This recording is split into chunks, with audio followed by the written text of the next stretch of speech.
കഴിഞ്ഞ 40 വർഷക്കാലം ഗ്രാമപ്രദേശത്തിലെ നിർധനരായ ആൾക്കാരെ, രോഗികളെ, അതുപോലെ തന്നെ വിദ്യാഭ്യാസം ആഗ്രഹിച്ചിട്ടും അവരുടെ സാമ്പത്തികം അനുവദിക്കാത്ത കുട്ടികളെ, അതുപോലെ ഭവനരഹിതർക്ക് ഭവനം, ഇങ്ങനെയുള്ള പല കാര്യങ്ങൾക്കും നാടിനോടൊപ്പം ചേർന്ന് നിൽക്കുവാൻ സർവ്വകാലവനായ ദൈവം ഞങ്ങളെ സഹായിച്ചു.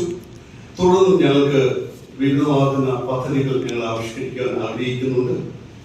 ഞങ്ങളുടെ പ്രസ്ഥാന ഓടനാവട്ടം രൂപീകരിച്ചത് 1985 സെപ്റ്റംബർ മാസം 15-ാം തീയതി ഓടനാവട്ടത്ത് ഈ പ്രസ്ഥാനം രൂപീകൃതമാകുവാനിടയായി.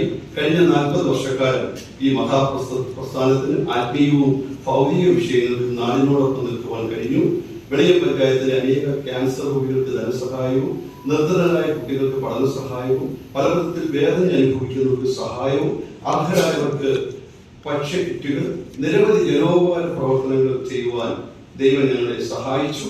അതുപോലെ തന്നെ വിവിധ സഭകളിലെ പുരോഹിതന്മാരെയും പാസ്റ്റേഴ്സിനെയും ഉൾപ്പെടുത്തി ഐക്യ പ്രാർത്ഥനാ സംഗമങ്ങൾ ചിട്ടയായി നടത്തുന്നു. നിർധനരായ കുടുംബങ്ങളെയും നിരാശരായ രോഗികളെയും ചേർത്ത് നിർത്തുക എന്നാണ് ഞങ്ങളുടെ പരമപ്രധാനമായ ലക്ഷ്യം. ഞങ്ങളുടെ പ്രോജക്റ്റുകൾ പുതിയ വർഷം വളരെയധികം ജനോപകാരപരമായ പ്രവർത്തനങ്ങൾക്ക് കൈത്താങ്ങ് നൽകുവാനാണ് ഓടനാവട്ടം IMCA ഒരുങ്ങുന്നത്.